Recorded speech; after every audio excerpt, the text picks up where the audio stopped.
কথা ধারাবাহিকের আজকের পর্বে আমরা দেখতে পারব যে কিরে একটা অটো তো দেখতে পাচ্ছি না।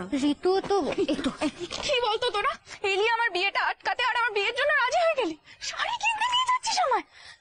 আর ওদিকে অফিসার সরকারের কি খবর? উনিও নিশ্চয়ই বেরিয়েছেন আমার বিয়ের গিফট কিনতে। তোর মাথাটা একটু খারাপ জানতাম, কিন্তু এতটা খারাপ জানতাম না।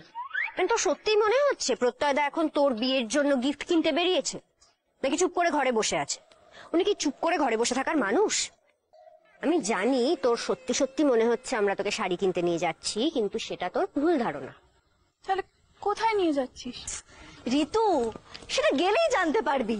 মানে শাড়ি কিনতে নিয়ে যাচ্ছিস? তোর বাবা তুই চুপ করবি, একটু ওকে চুপ করতে পার।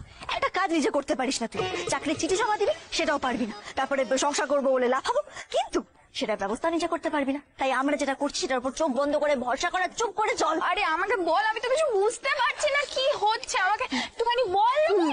চল এবার, চল। পারফেক্ট আছে, বেলুনগুলো লাগাতে হবে। Rituparna, I love you. Rituparna, I love you.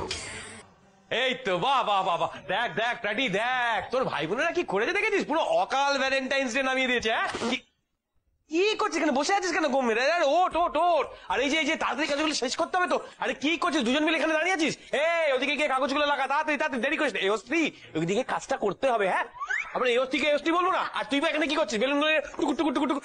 ওদিকে গিয়ে বেলুন সাপ্লাই দিচ্ছি। আরে সাপ্লাই আমি দিয়ে দেবো, তুমি যাও যাও ওদিকে গিয়ে বেলুনগুলো লাগাও। যা ওদিকে দেখ, এখন সব কাগজের ফুলগুলো লাগানো হয়নি। আর এই যে নীলাদ্রি, এই ছিল আজকের পর্ব। পরবর্তী পর্ব দেখতে সাবস্ক্রাইব করে রাখুন।